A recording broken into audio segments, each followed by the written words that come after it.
ತಮಿಳುನಾಡಿನ ಚಿದಂಬರದಲ್ಲಿ ಸುಮಾರು 9ನೇ ಶತಮಾನದ ಆಸುಪಾಸಿನಲ್ಲಿ ಚೋಳರ ಆಳ್ವಿಕೆ ನಡೀತಾ ಇತ್ತು.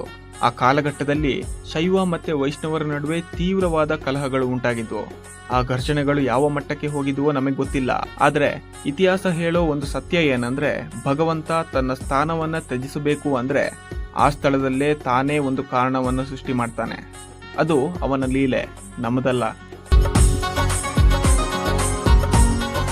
ಯಾವ ಕಾರಣಕ್ಕಾಗಿ, ಯಾವ ಉದ್ದೇಶಕ್ಕಾಗಿ ಭಗವಂತ ಚಿದಂಬರವನ್ನ ತ್ಯಜಿಸಿದ ಅನ್ನೋದು ನಮಗೆ ಸಂಪೂರ್ಣವಾಗಿ ಗೊತ್ತಿಲ್ಲ.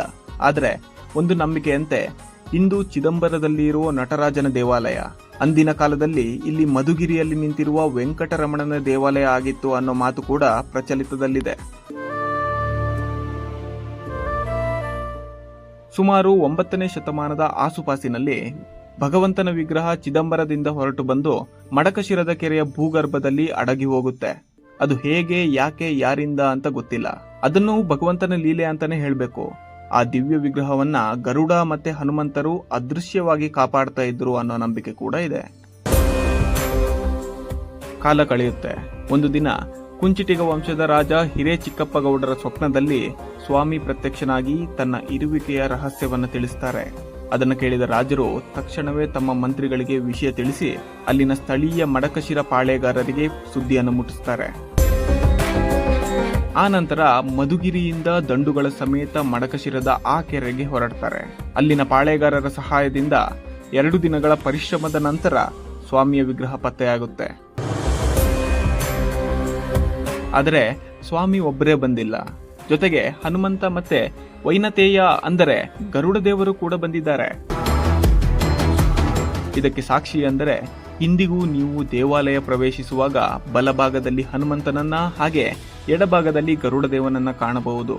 ಈ ರೀತಿ ಮಡಕಶಿರದಿಂದ ಬಂದ ವೆಂಕಟರಮಣನಿಗೆ ದೇವಾಲಯವನ್ನ ನಿರ್ಮಿಸುವುದಕ್ಕೆ ರಾಜ ಹಿರೇಚಿಕ್ಕಪ್ಪಗೌಡರು ಮುಂದಾದಾಗ ನಿರ್ಮಾಣ ಕಾರ್ಯದಲ್ಲಿ ಅನೇಕ ವಿಘ್ನಗಳು ಉಂಟಾಗುತ್ತೆ. ಚಿಂತಿತರಾದ ರಾಜ ಆಸ್ಥಾನ ಪಂಡಿತರನ್ನ ಪ್ರಶ್ನೆ ಮಾಡಿದಾಗ ಕುಲದೈವವನ್ನ ಬಿಟ್ಟು ಪರದೈವಕ್ಕೆ ಮಾತ್ರ ದೇವಾಲಯ ಮಾಡುತ್ತಿರೋದೇ ಈ ವಿಘ್ನಗಳಿಗೆ ಕಾರಣವಾಗಿರಬಹುದು. ಮಲ್ಲೇಶ್ವರ ಸ್ವಾಮಿಯನ್ನು ಕೂಡ ಜೊತೆಯಲ್ಲಿ ಪ್ರತಿಷ್ಠಾಪಿಸಿ ಜೋಡಿ ದೇವಾಲಯವಾಗಿ ಹರಿಹರರನ್ನ ಸ್ಥಾಪಿಸಬೇಕು ಅಂತ ಆಸ್ಥಾನ ಪಂಡಿತರು ಸಲಹೆ ಕೊಡ್ತಾರೆ. ಅದರಂತೆ ಮಲ್ಲೇಶ್ವರ ಮತ್ತೆ ವೆಂಕಟರಮಣ ಹರಿಹರರನ್ನ ಒಂದೇ ಕ್ಷೇತ್ರದಲ್ಲಿ ಪ್ರತಿಷ್ಠಾಪಿಸಲಾಗುತ್ತೆ. ಈ ರೀತಿಯಾಗಿ ಮಧುಗಿರಿ ಲೋಕದಲ್ಲೇ ಅಪರೂಪವಾದ ಹರಿಹರ ಏಕಮಾತ್ರ ಕ್ಷೇತ್ರವಾಗಿ ರೂಪುಗೊಳ್ಳುತ್ತೆ. 10ನೇ ಶತಮಾನದ ಕಾಲಘಟ್ಟದಲ್ಲಿ ಮಧುಗಿರಿಯ ಕಲ್ಲಿನ ಕೋಟೆ ಹೇಗೆ ಗಟ್ಟಿಯಾಗಿ ಕಟ್ಟಲ್ಪಟ್ಟಿತ್ತೋ ಅದೇ ರೀತಿಯಲ್ಲಿ ಈ ದೇವಾಲಯ ಕೂಡ ಭವ್ಯವಾಗಿ ನಿರ್ಮಾಣವಾಗುತ್ತೆ. ರಾಜ ಹಿರೇಚಿಕ್ಕಪ್ಪಗೌಡರು ಮಧುಗಿರಿ ಕೋಟೆಯನ್ನು ಕಟ್ಟಿದ 15 ವರ್ಷಗಳ ನಂತರ ಸ್ವಪ್ನದಲ್ಲಿ ಆದೇಶವನ್ನ ಪಡೆದು ಈ ದೇವಾಲಯವನ್ನು ನಿರ್ಮಿಸ್ತಾರೆ. ದೇವಾಲಯದ ನಿರ್ಮಾಣ ಪೂರ್ಣಗೊಂಡ ನಂತರ ನಿತ್ಯ ಪೂಜೆ, ಉತ್ಸವ, ದೀಪ ಸೇವೆಗಳು ನಿರಂತರವಾಗಿ ನಡಿಬೇಕು ಅಂತ ರಾಜರು ಮಹತ್ವದ ದಾನವನ್ನು ನೀಡ್ತಾರೆ.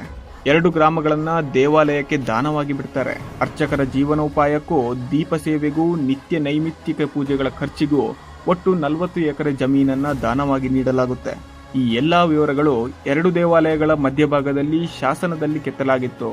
ದುರಾದೃಷ್ಟವಶಾತ್ ಕ್ರಿಸ್ತಶಕ 1892ರ ನಂತರ ಆ ಶಾಸನ ನಮ್ಮ ಕಣ್ಣಿಗೆ ಕಾಣದಾಗಿದೆ. ಇಡೀ ಭರತಖಂಡದಲ್ಲಿರೋ ದೇವಾಲಯಗಳಲ್ಲಿ ವೆಂಕಟೇಶ್ವರನು ಗರುಡ ಮತ್ತೆ ಹನುಮಂತ ಸಮೇತ ನೆಲೆಸಿರುವ ಅಪರೂಪದ ಕ್ಷೇತ್ರಗಳಲ್ಲಿ ಇದು ಕೂಡ ಒಂದು. ಇಡೀ ಭಾರತದಲ್ಲಿರೋ 3 ಪ್ರಮುಖ ಗರುಡ ದೇವಾಲಯಗಳಲ್ಲಿ ಇದು 2ನೇ ಪ್ರಮುಖ ಕ್ಷೇತ್ರವಾಗಿದೆ. ಕಾಲಸರ್ಪದೋಷ, ಸಂತಾನ ಸಮಸ್ಯೆ, ಮದುವೆ ವಿಳಂಬ ಇವೆಲ್ಲದಕ್ಕೂ ಇಲ್ಲಿರುವ ಗರುಡನನ್ನ ಪ್ರಾರ್ಥಿಸಿದರೆ ಪರಿಹಾರ ದೊರೆಯುತ್ತೆ ಅನ್ನೋ ದೃಢ ನಂಬಿಕೆ ಇದೆ. ಮಧುಗಿರಿಯ ಭೌಗೋಳಿಕ ಸ್ಥಾನವೂ ಕೂಡ ಅಷ್ಟೇ ಅದ್ಭುತವಾಗಿದೆ. 4 ದಿಕ್ಕುಗಳಲ್ಲಿ 4 ಬೆಟ್ಟಗಳು, ಹನುಮಂತ, ಬಸವಣ್ಣ, ಮಾರಮ್ಮ, ಶನೇಶ್ವರ, ರಾಘವೇಂದ್ರ ಮಠ, ಹೀಗೆ ಈ ನಾಡು ಸಂಪೂರ್ಣವಾಗಿ ದೈವರಕ್ಷಣಾ ವಲಯದೊಳಗಿದೆ. ಮಧುಗಿರಿ ಕೋಟೆಯ ಉತ್ತರ ಬಾಗಿಲಿನ ಬಳಿಯೇ ಜೈನ ಬಸದಿ ಇಂದಿಗೂ ಸುರಕ್ಷಿತವಾಗಿ ನಿಂತಿದೆ. ಈ ದೇವಾಲಯದ ಇನ್ನೊಂದು ಮಹತ್ವದ ವಿಶೇಷತೆ ಎಂದರೆ 12 ಜನಾಂಗಗಳ 12 ಆಳ್ವಾರ್ ಪರಂಪರೆ. ಇದರಲ್ಲಿ 3 ಶ್ರೀ ವೈಷ್ಣವ ಆಳ್ವಾರುಗಳು ಮತ್ತು 9 ವಿವಿಧ ಸಮುದಾಯಗಳ ಪ್ರತಿನಿಧಿಗಳು ಇಂದಿಗೂ ವಿಗ್ರಹ ರೂಪದಲ್ಲಿ ನೆಲೆಸಿದ್ದಾರೆ. ಅವರ ಸಮುದಾಯದ ಪೂಜೆ ಇಲ್ಲದೆ ದೇವಾಲಯದ ಪೂಜೆ ಸಂಪೂರ್ಣವಾಗದು ಎಂಬ ಪರಂಪರೆ ಇಂದಿಗೂ ಜೀವಂತವಾಗಿದೆ. ಜಾತಿ ಭೇದವಿಲ್ಲದ ಈ ವ್ಯವಸ್ಥೆ ಭಾರತದಲ್ಲೇ ಅಪರೂಪ. ಮಲ್ಲೇಶ್ವರ ದೇವಾಲಯದಲ್ಲಿರುವ ಲಿಂಗಗಳು ಕೂಡ ಸಾಮಾನ್ಯವಲ್ಲ. ಪ್ರತಿಯೊಂದು ಲಿಂಗವು ಒಂದೊಂದು ತತ್ವದ ಪ್ರತೀಕ. ಇಲ್ಲಿರುವ ಲಿಂಗವು ಸಾಲಿಗ್ರಾಮ ಶಿಲೆಯಿಂದ ನಿರ್ಮಿತವಾದದ್ದು. ಮಧುಗಿರಿಯ ಜನರಿಗೆ ಕಾಶಿಗೆ ಹೋಗುವ ಅಗತ್ಯವೇ ಬೇಡ, ಇಲ್ಲಿಯೇ ಕಾಶಿ ವಿಶ್ವನಾಥನ ದರ್ಶನ ಸಿಗುತ್ತೆ ಎಂಬ ರಾಜರ ಮಹಾದಾಸೆಯೇ ಈ ಕ್ಷೇತ್ರದಿಂದ ಇದೆ. ಒಂದು ಕಾಲದಲ್ಲಿ ಸುತ್ತಮುತ್ತಲ ಗ್ರಾಮಗಳ ಜನರು ಇಲ್ಲಿ ಬಂದು ಮದುವೆ ಮಾಡಿಕೊಂಡರೆ ಸುಖ ಸಂತೋಷದಿಂದ ಸಂಸಾರ ನಡೆಸ್ತಾರೆ ಅನ್ನೋ ಗಟ್ಟಿಯಾದ ನಂಬಿಕೆ ಇತ್ತು. ಆದರೆ ಕಾಲಕ್ರಮೇಣ ನಾವು ನಮ್ಮದೇ ಸಂಸ್ಕೃತಿ ಮತ್ತೆ ಪರಂಪರೆಯನ್ನ ಮರೆತು ಬಿಟ್ಟಿದ್ದೀವಿ. ಇಷ್ಟೆಲ್ಲ ಮಹತ್ವ, ಇಷ್ಟೆಲ್ಲ ಇತಿಹಾಸ, ಇಷ್ಟೆಲ್ಲ ಶಕ್ತಿ ಇದ್ರೂ ನಮ್ಮದೇ ಊರಿನ ಈ ದೈವಿಕ ಪರಂಪರೆಯನ್ನ ನಾವು ಮರೆತಿರೋದು ದುಃಖದ ಸಂಗತಿನೇ.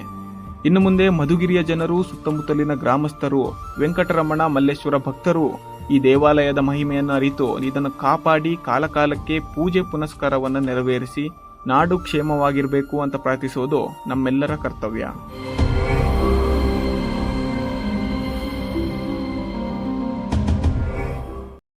ಜನರ ಧ್ವನಿಯಾಗಿ ಕರುನಾಡ ನ್ಯೂಸ್. ನಿಮ್ಮ ಬೆಂಬಲವೇ ನಮ್ಮ ಶಕ್ತಿ. ಮಧುಗಿರಿ ಕರುನಾಡ ನ್ಯೂಸ್ ಸದಾ ಜನರ ಸಮಸ್ಯೆಗಳಿಗೆ ಸ್ಪಂದಿಸಿ ಸತ್ಯ ಹಾಗೂ ಸುದ್ದಿಯನ್ನು ಜನತೆಗೆ ತಲುಪಿಸುವ ಪ್ರಯತ್ನ ಮಾಡುತ್ತಿದೆ. ನಮ್ಮ ಈ ಸೇವೆ